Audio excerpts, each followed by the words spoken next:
Hey guys, it's your favorite sisters with the Confessions of a Reluctant Caregiver podcast. On the show, you'll hear caregivers confessing the good, the bad, and the completely unexpected. You're guaranteed to relate, be inspired, lead with helpful tips and resources, and of course, laugh. Now, let's get to today's confession. Hey, Jay. Well, good morning, Natalie. Oh, man. It's such a good morning. It's such a good morning because it's Friday. And you just got back from Alabama. Ooh, I don't have a song. Oh my gosh. Sweet Home No. Alabama. And nobody was singing Sweet Home Alabama. Yeah. In Sweet Home Alabama, nobody? Nobody. I was in Dothan. I was in Birmingham, and my accent fit right in. Yeah. But nobody was singing sweet. I expected it to be like when you go to Nashville, you walk into the airport and they're playing nothing but country music. Alabama's going to have to step up. I think they're still in mourning over Nick just Saban. one question. So what was that Reese Witherspoon movie what was that one? Sweet Home Alabama. It was, I'm pretty sure it was actually your Remember name. when she said, you have a baby in a bar? That was my favorite line in a movie. In a bar. It's the way she said it, in a bar. So if you need a little caregiver funny, just go watch Sweet Home Alabama. Sweet Home Alabama is so It'll make good. you laugh. I know Jennifer's like, what is this about? Like, I can feel you wanting to jump in. You're like, I have seen that movie as a matter of fact. It's our last. Okay, let's get serious now. All right, we're going to pull it together. Let's pull it together, Jay. Pull it together. Yes. So are you ready? I'm ready. Okay. Okay, so today we have a fantastic guest, but we already knew her, which is really interesting. Which we're besties. She may not claim us, but I want to give you a little backstory. So we met today. We have Jennifer Jenkins with us, and we actually met her on a show we did. She was a representative for the Elizabeth Dole Foundation last November, and that was during our Heroes Caring for Heroes campaign. But in sharing the information about the organization, we learned a lot more about Jennifer, and we knew we had to have her back. So she has dedicated her career to advocacy and communication with a multitude of organizations and awards. But Jennifer has been a caregiver for over half her life, caring for a grandparent with dementia, and then in 2005, becoming a full-time caregiver for her brother James, who was wounded in Iraq while serving in the U.S. Army. She is also a wife to a Navy veteran. She is a mother to a U.S. Marine. And if that were not enough, she has a 2-year-old daughter who arrived as a preemie. So, I mean, she's a little busy. So she's got a lot going on. Jennifer, we are so happy to have you here, not to talk about, the educational side, but you're going to talk about real life today. So what is going on with you? She was faking it the last time we were on. Yeah. That was professional. Yeah, exactly. Like professional Barbie, and then there's pool Barbie. Oh, you're caregiver Barbie. Oh my God. You know what? Okay, so for everybody who's not on not watching on our YouTube channel, she is blonde. So she could be professional Barbie. Yes. Or caregiver Barbie for sure. Yeah. And absolutely beautiful. But here's the thing, beautiful on the inside too. So the Heroes Caring for Heroes series was military and veteran caregivers. And we talked about how the Elizabeth Dole Foundation supports, as well as Wounded Warrior, because Jennifer's connected to the Wounded Warrior, and we'll get into that later. But that's when we learned about her caregiving, and she's just caregiving, military. It's all together. We usually say, as Natalie says, you're born and then jump to the caregiving, start the place. So you said over half your life. So let's go. Like, how did it begin? Well, like you, JJ, I'm the oldest. I'm 13 years older than my siblings. Oh. So I did a lot of caregiving for littles when I was a teenager. Oh, wow. And a lot of that was because I grew up in a house that wasn't so great.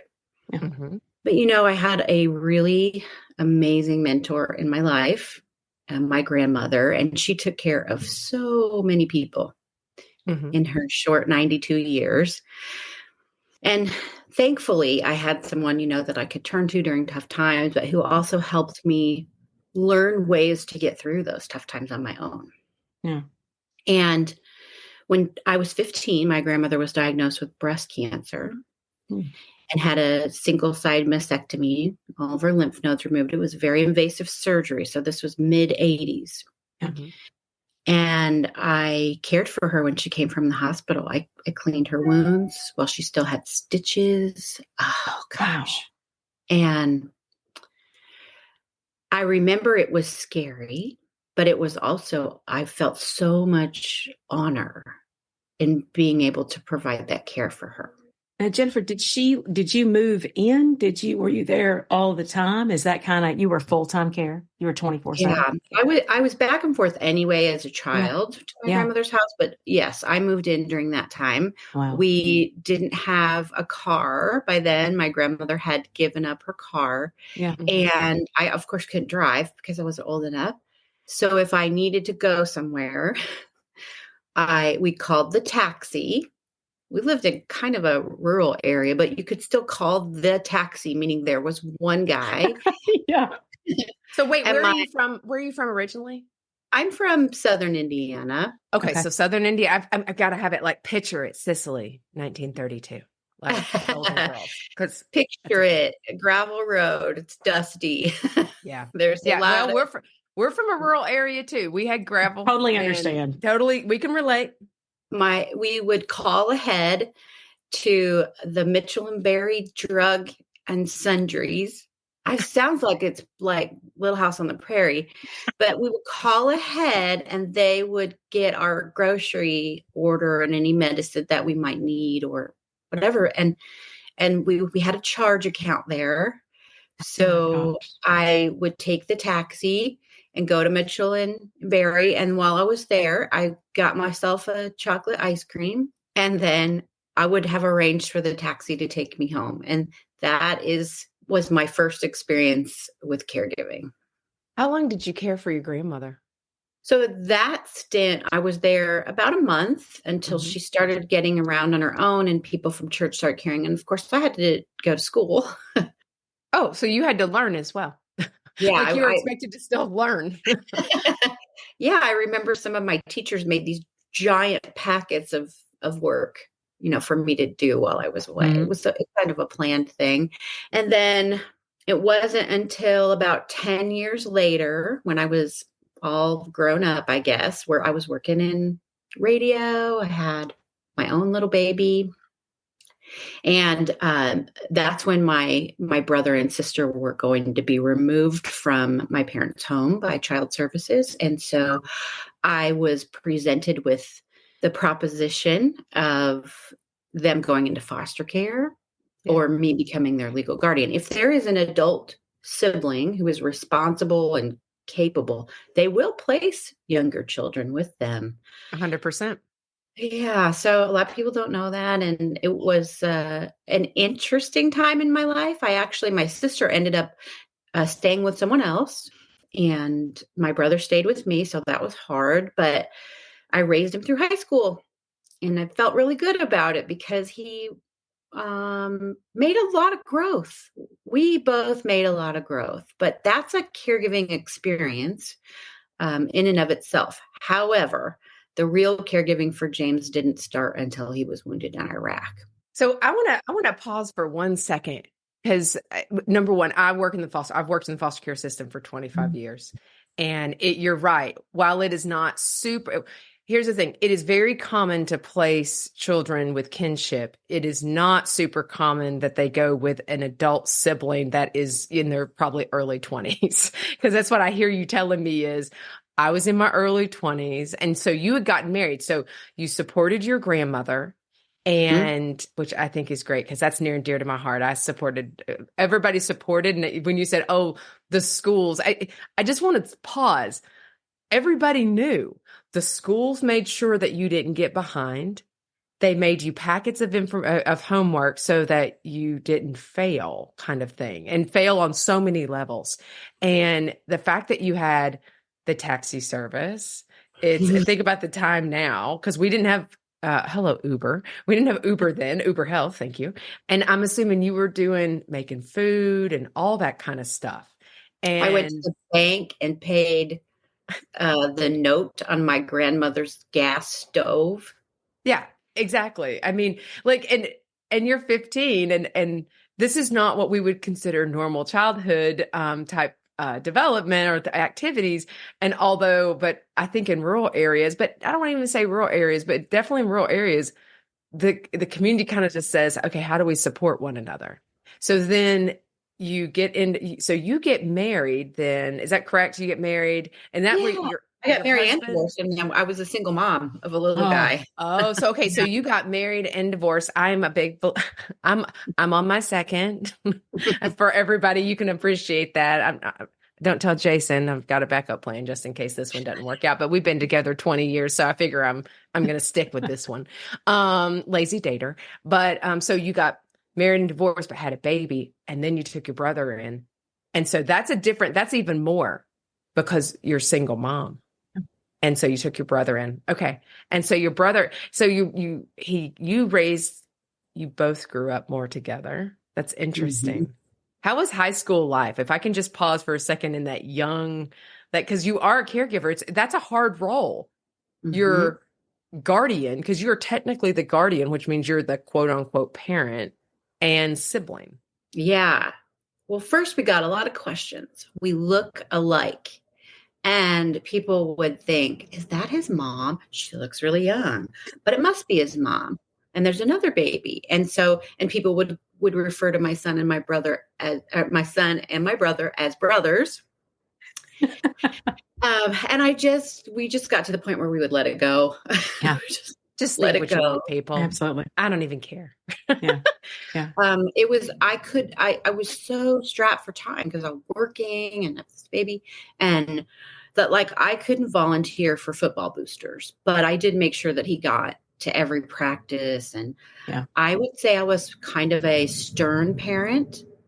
Mm-hmm. I had goals for him, and it was not to fall back into our previous generation's habits. Yeah. Wow. And so it's interesting. Did you get any training on how to be a parent? Because you're a caregiver, you had experience caregiving with tasks and supports, and you knew how to do the stuff, like help do things. But any tips from respectfully from social services on, hey, this is how you raise a young person, by the way? No, but I will say this. Our brains have muscle memory. I was a Girl Scout. I did a lot of babysitting. They did make me become CPR certified, which for a 13-year-old, that's fine. I did it. But I did have a lot of sort of subtle training growing up that I recalled in those moments. Oh, wow. Everything from being an efficient grocery shopper to preparing simple meals. Yeah. It's one thing for me with a baby to feed myself and give him, peas and carrots and some sliced up chicken. But for me to feed a teenage boy, to have this family, it became much different. Huge hurdles when you start caregiving for a young person, that even though I was the guardian, I had to get a court order to add him to my health insurance, just crazy stuff. And those are things that you experience when you care for an adult. Later on in life, you find out, oh my gosh, what I can't do their banking. I can't talk to the doctor about them. That's crazy. Yeah, absolutely. And it does sound like you were honestly, truly prepared. Jennifer. So I got a question for you. You've got a brother, you've got a son. Just give me an idea of the time frames. How old are they? When you take your brother in, how old is he? He is 13. Okay. So 13, you're 25, you have an infant.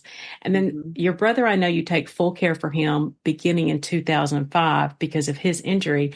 Somewhere in there, you also have your grandmother. She gets sick again. Is that right? Mm-hmm. Mm. Yeah. So I'm raising my brother. He joins the Army right after 9/11 in high school. And around the time my brother went away for boot camp, things started changing with her on the phone. She became agitated. She told me that she got fired from the hospital where she volunteered for 15 years. Mm. I went so far as to call them. I was quite angry. And they really didn't tell me much. And they probably couldn't tell me much about what was going on. But I started seeing things like incontinence and different signs that were off. Yeah. I decided it would be a good idea to move my grandma to assisted living. So we made arrangements when my brother was home next. So, the next time you're home from the Army, we're moving grandma to assisted living and you're helping. You're not home. To be in charge, isn't it? And you're helping. JJ does that to me sometimes, Jennifer. She'll be like, Natalie, are you going to go do this? And it's more of a period than a question mark. So we moved her to assisted living. Yeah. And 30 days later, she crashed and burned because I didn't know that she had dementia. She hadn't been officially diagnosed, but I now know that when you make big changes or you have the big illness, the dementia drastically increases. Yeah. So I got a phone call from a hospital social worker that my grandmother was in Walmart. Now, mind you, the previous 30 days, I was getting called every day from the assisted living place about my grandma. And I was like, just give her some time. I would call her on the phone. My grandma was at Walmart for 24 hours. She went to Walmart on the taxi, wandered around, did her little bit of shopping, but then just never left. And so the people came back from the next day. They were like, hey, Mrs. Smith is still here. I mean, this is some all Walmart, early days of Walmart, right? Yeah. Right. And they put two and two together. They called an ambulance. Oh. And she got on a hold at the hospital. Oh my gosh. Oh, wow. As a psych hold, she's TDO'd. Yeah. And then I had to talk to a judge to bring my grandma, my beautiful Pentecostal, never squashed an aunt grandma. Oh my gosh. How old is she at this point?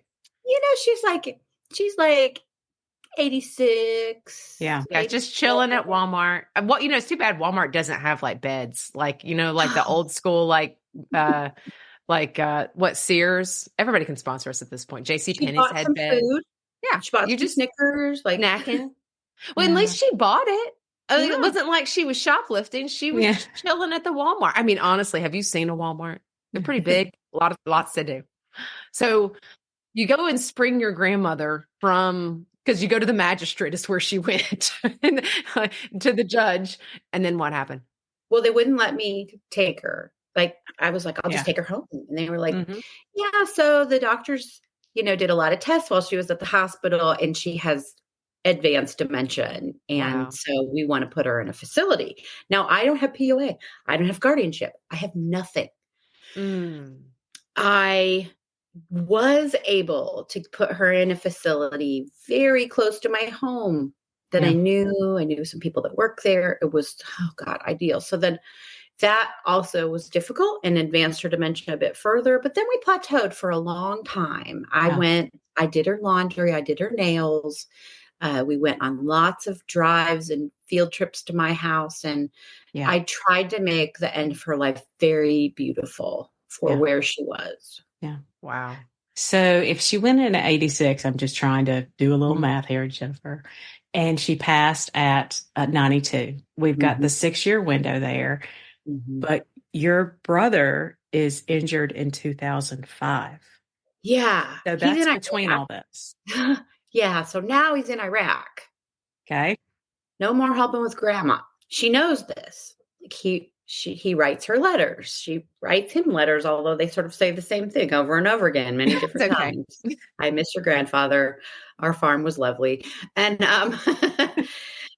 he had long since passed, but she would get stuck on things. Like my brother, God love him, would write her things about what was happening over there, as if she were our grandma who, would help us get through all that. And so she would get stuck on things like just horrible things, and she would repeat them. And so I'm trying to still care for my son. I'm sending my brother care packages. It's anguishing for him to be over there, right? Because like JJ, I am really good at controlling just every single thing. And I couldn't. That's really the beginning of where I started experiencing anxiety in my life. Funny, I hadn't recognized that all those years before. And I didn't tell anybody about that. Of course not. No. Why would you be a burden to someone else? You're taking care of everybody else but yourself. My brother got blown up. Now he's in the Army hospital where he's going to get out of the Army, but he's, all these problems, brain injury. He's got internal injuries, orthopedic surgeries. Oh, it was a very significant injury. Yeah. He drove over a bomb. I have to tell my grandmother because she's expecting him, to come and visit her. Yeah. And he's different. Yeah. In some ways, because of learning about dementia, I was actually able to understand my brother's brain injury a lot better. Wow. And I knew fairly quickly that it was going to be with him for a long time. Yeah. Of course, the day it happens, you think they're going to get better. They're going to go back to the Army in their life, but he didn't. It took me about 5 years to grieve, like who I pictured him being, right? And I know you have a lot of listeners that grieve while their loved one is alive. You're not grieving them per se. You're grieving your thoughts and dreams and hopes for them. Yeah. I guess it sounds like to me, and for Nellie and Emily, and they know this because our parents worked a lot. They, to me, have always been my children. Like Emily calls me the mother hen because I had a lot of power at the house. I'm telling you, it was like the snap. JJ was in charge. Here's the thing. All the time. Spoiler alert, JJ's still in charge. That's right. But it sounds like in addition to being just your brother, you are a significant mother figure. So do you feel like that, at least in my mind, you sort of take on that heart role? So this is a brother injury, but this is like a child in your heart. So there's so much more tied up in this, Jennifer. So, and I feel like maybe you've got a son, eventually you have this daughter, and in your mind, you're also seeing this brother that's going to play with your kids, and you're going to watch him get married and have kids. And so tell us more. What happens next? Oh gosh, a lot happens. Yeah. I honestly, so many details I don't remember because I'm entrenched. I have to learn about brain injuries and Army retirement and VA disability and Social Security. And thank God I already knew a little bit about that because I was taking care of my grandma. Yeah. So I just, for several years, I'm telling you, for like 5 years, I just plugged through and kept my head down and did all the things. And then it became time for my grandma to pass. Yeah. She was diagnosed with throat cancer. And so we chose hospice. And the last 3 days of her life, I stayed with her bedside, and passing with your loved one that you've cared for is a blessing and a curse because your time doing that care is coming to an end, and you just want to make it so gentle for them. Yeah. My brother had seen a lot of death in Iraq and was not able to do that. And I'm glad I was able to give him that gift to say, I got this. Yeah. You always got it. That's what I'm hearing. Remember her, though. Yeah, just remember her the way that she was for you. And you guys are not going to believe this when I tell you this. But a few months after my grandmother passed, I got a call from a hospital that my mother had a stroke. I had not spoken to my mother in many years. Many years. Mm-hmm. My mom was on her own. There was nobody to take care of her. I gathered a couple distant relatives who knew my mom, and we placed her in the same home where my grandmother was. My grandmother had just passed. Yeah. And I obtained legal guardianship of my mom. It's something, I talked to my therapist about this a lot. Oh, yeah. The healthy choice might have been to not do that, to let the state take her over. Yeah. But I wanted to be like, I am trying to break generational habits. And I wanted to be, I guess, the bigger person or the forgiving person. Yeah. So I have been my mom's legal caregiver for all this time. It's different. I have boundaries. I don't visit. I make sure she has the best care. I handle all of the circumstantial things, right? Finances, Social Security, the healthcare decisions. And I have some peace now that I can look at my mom and say the person that she is now is not the person that raised me. Yeah. And therefore I can have empathy for this person. That is really words of wisdom, because I'll tell you, children who have experienced trauma growing up is very hard.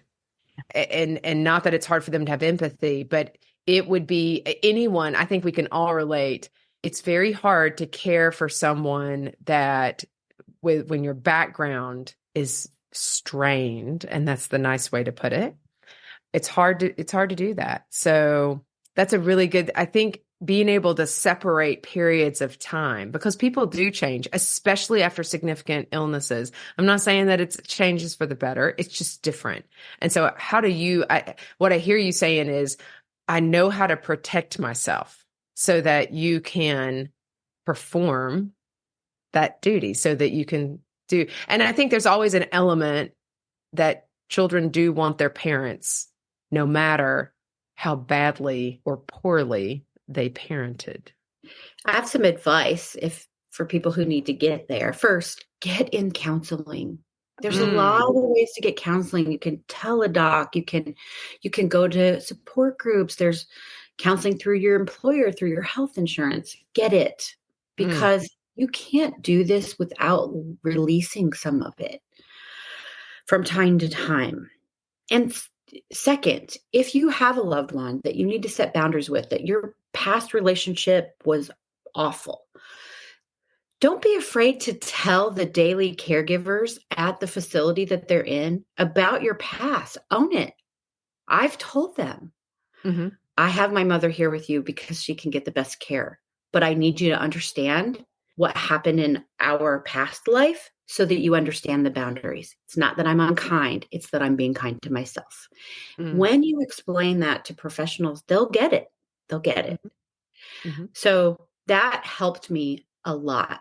Just being honest, being vulnerable. What's the worst thing that can happen? The state takes her back?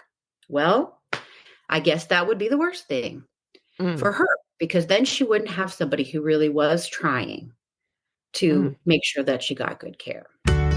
Hey ladies, I need to interrupt for just a second to share about the Sisterhood membership. It's basically a sale every day, and the best part, it's free. Here's the details. We're partnering with our friends at Benefit Hub and other care partners to save you money. With over 200,000 participating companies across the U.S. and abroad, you'll find discounts at your favorite local stores, huge savings on vacations, amazing deals on home, auto, and supplemental insurances, and everything in between. Go to confessionsofareluctantcaregiver.com to sign up, and then definitely tell your friends about it. They can join too. Trust me, there's a discount for everyone. And don't forget, it's free. Okay, back to confessing. Hey, Natalie, we are back, and we are with Jennifer Jenkins, and she just shared something that has hit me.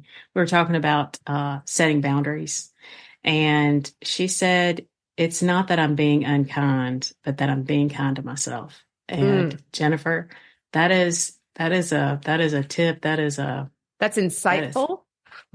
That you got that, but you said counseling is something that you recommend for everybody. That's a top tip, and I totally believe that. So let's jump in and talk about, let's transition, because I want to, before we do that, you're still caring for your mother. Your mother's still with alive. So, yeah, and my brother's he just turned 40. He just had his 22nd surgery connected to his war wounds. He's an absolutely delightful person. And my mom is the same. She's the same, but I have somebody new in my life to take care of. I was going to ask if we were going to get into this because here's my question. You still had life going on. I know that you have a lot of affiliations that you have. You are huge advocates. So you're doing all, you've gone to school. Yeah, I'm like work. Like I don't even know when she has time to do anything. Like I'm brush her exhausted. Teeth. So let's talk about these. Let's talk about your life and how it has gone forward. Let's talk about that. Well, when my own son grew up, he decided to join the Marine Corps. And that's when I went to counseling because I was like, okay, I'm not okay. And since then, he's gotten out of the Marine Corps. He got hurt too. Thankfully he recovered and is doing well. And I have a granddaughter and it's beautiful. But as I started trying to be a more healthy person and being kind to myself and really doing that hard work, I filled in gaps that I got a job. I finished my degree. I started doing yoga. A lot of things. I moved to my own home in Florida. I still go back and forth, but I made a big step. I stepped off a big cliff because I was expecting a big splash, right? Mm-hmm. I started filling in gaps. This is actually where Wounded Warrior Project helped me because they were always encouraging me like, okay, well, what else do you need? Counseling, check. Work, check. What else do you need? And I really needed relationships. I have friends, of course, but many of them are a bit disconnected. I have, a couple who are really tight, but I wanted a partner, a good, solid, your baggage isn't too heavy for me partner. Yeah. And I met a Navy veteran, and during COVID, we got married and had a baby. Oh my gosh. Little boy. Yeah. I had him a week before my 50th birthday. Wow. You are a good woman. A lot of work. Yeah. Big change. The hardest part has been when he was born early. And so he spent a couple months in the NICU. And I started having caregiver flashbacks, PTSD. I know how to turn off the machines, but I also know what the machines say. And I understand what the doctors say that when I overhear, them talking, and it was a lot. Yeah. And that has forced me to go back to my old tactics. Okay. Box breathing, get out a pen and paper and do some doodling, phone a friend. I just had to start going through the list. Yeah. Those are tips right there. Those are things that help decrease your anxiety. It's amazing the power of breathing. Yeah. And when my son was hurt, I had learned by that time that there's 4 questions to ask someone when they're hurting or going through a crisis. So, have you had anything to drink today? Well, how much water have you had today? Have you had anything to eat?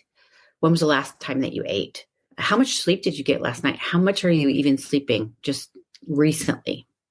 Have you talked to anyone? Who have you talked to? What have you told them? Those are good. Those are good questions. And especially when you're feeling, I call it upside down. When you're feeling upside down and you can feel the anxiety, typically it's like, would you like a drink of water? Would you like, it's even the question around, have you had something to eat? Would you like something to eat? Because what it's meant to do is distract and help get you re-regulated and that sort of thing. Yeah. And these are easy interventions. Yeah. Also, ask these questions of yourself. Yeah. Mm-hmm. When you feel your heart racing, when you feel like you're holding every breath, ask yourself, when was the last time I had a drink of water today?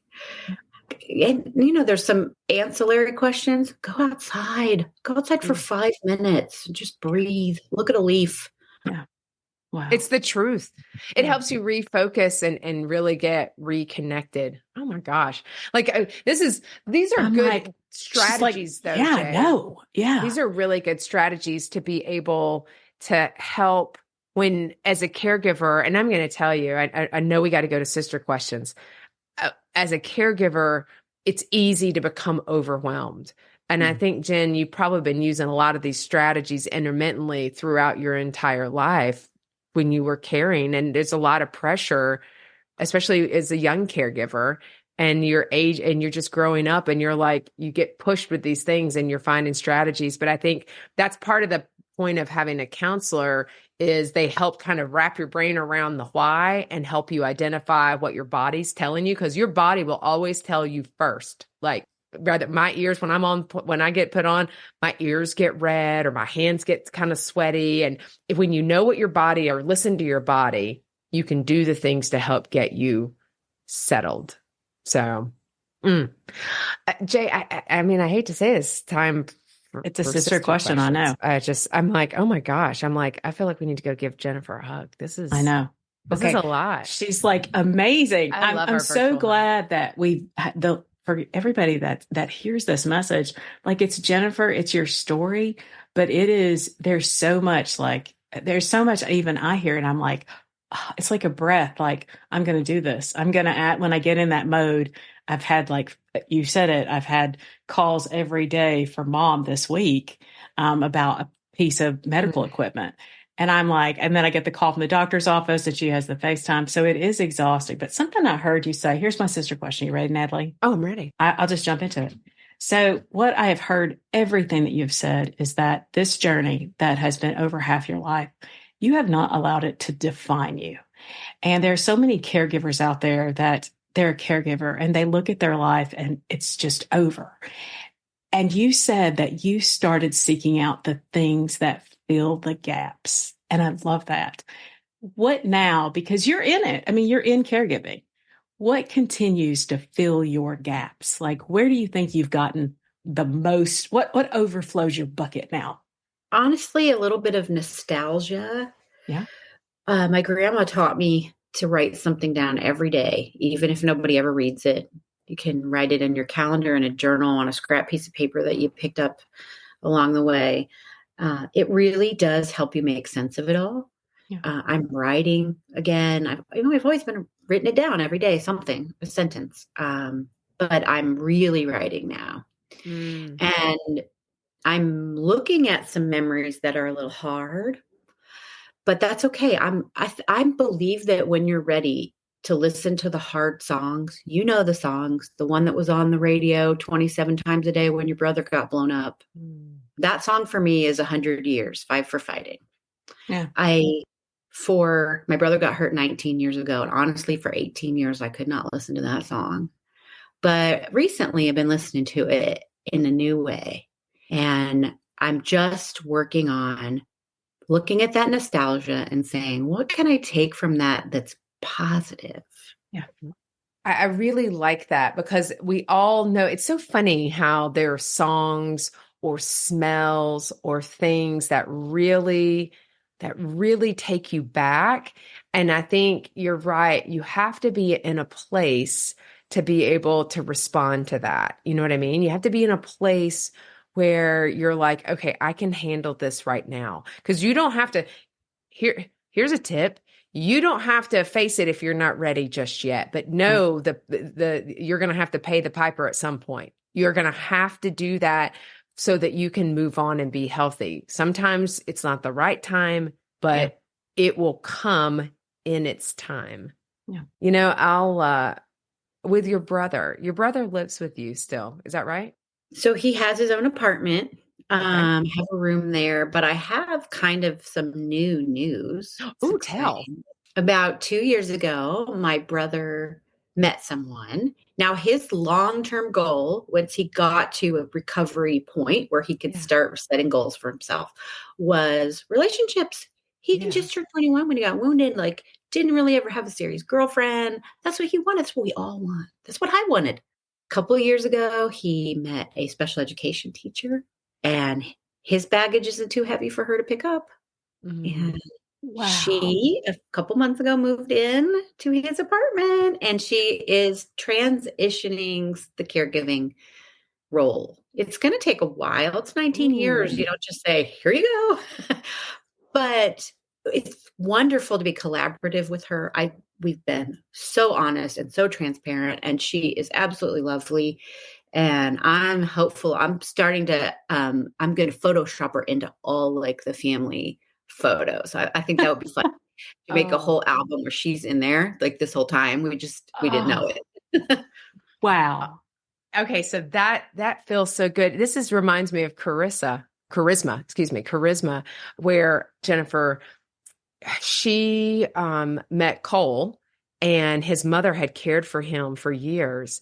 And that transitioning and that handing off, she talked about it from her perspective. She was like, that was a little hard, a little awkward, because it was hard to hand that off. And Jennifer, you've been his caregiver. You've been his caregiver his entire life, but different. You've been sister, you've been mom, you have been caregiver. Like, you've got so many hats. But the fact that you say it can be done in a healthy way, it doesn't lessen anything I've done, is so important. And it gives your brother independence. Yes, because our care recipients, they don't want to be a burden to us. Yeah. And they have a lot of feelings about that. They sure do. And I want to just say that all of the tactics that I incorporate continue to make me a better caregiver. Taking the time to go for a walk or to do my breathing or to practice yoga doesn't take away from me being a caregiver. It makes it better. Yeah. Taking care of yourself. Agree with that. Yeah, absolutely. Oh, I think it's so important. Okay. So here's my last question, because I'm so glad you shared that your brother has it. Okay. Can we know her name? Because we're total girls. We're like, what's her name? It's Denise. Hi, Denise. We love you. We love you, Denise. She has 6, 7, 8 brothers and sisters. So, it's perfect. Nothing bothers her. I couldn't have prescribed someone better.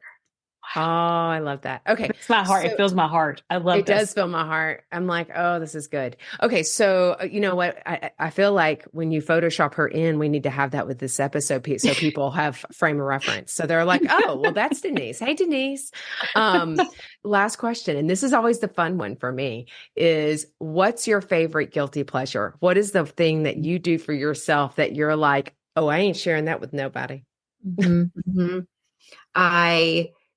So I travel a lot for caregiving, right?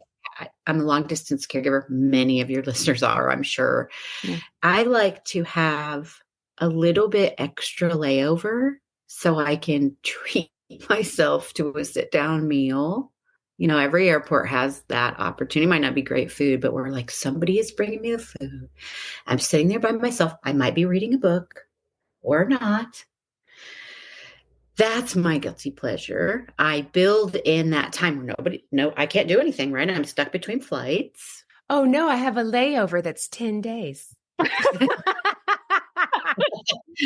I mean, I'm talking about like an hour and 45 minutes.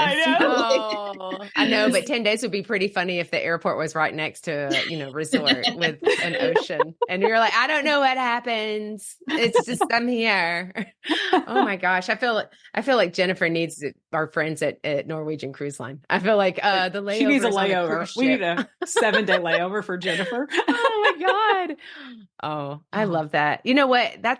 That is probably the most interesting guilty pleasure, because it's just time for yourself. It's people be like, well, that's true. And I love What are you going to do in there? Yeah, no kidding. Literally, I was in the airport yesterday and thinking like, well, there's Starbucks. Like, here I come. I love that. I can't believe our time is already gone. It's just crazy. I feel like Jennifer's going to have to come back and just play with us and hang out. Definitely come back for sure for the Heroes series, which is our military and veteran caregiver series, because I think you have so many words of wisdom. And I think there's other things that we can jump into, especially being a military caregiver. And you're really committed. I mean, you can't find many more people who are stars and bars over here, people, because I mean, your husband's Navy, you're hitting every like branch. He's gonna have to join the Space Force, and my granddaughter's gonna have to go in the Coast Guard, I think. And honestly, you got it covered, and you've got all the emblems and everything. So guys, thanks so much for listening in. We really appreciate you. And until we confess again, we'll see you next time. Bye. Well, friends, that's a wrap on this week's confession. Again, thank you so much for listening. But before you go, please take a moment to leave us a review and tell your friends about the Confessions podcast. Don't forget to visit our website to sign up for our newsletter. You'll also find a video recording of all of our episodes on the Confessions website and our YouTube channel. Don't worry, all the details are included in the show notes below. We'll see you next Tuesday when we come together to confess again. Till then, take care of you. Okay, let's talk disclaimers. You may be surprised to find out, but we are not medical professionals and are not providing any medical advice. If you have any medical questions, we recommend that you talk with a medical professional of your choice. As always, my sisters and I at Confessions of a Reluctant Caregiver have taken care in selecting the speakers, but the opinions of our speakers are theirs alone. The views and opinions stated in this podcast are solely those of the contributors and not necessarily those of our distributors or hosting company. This podcast is copyrighted and no part can be reproduced without the express written consent of the Sisterhood of Care, LLC. Thank you for listening to the Confessions of a Reluctant Caregiver podcast.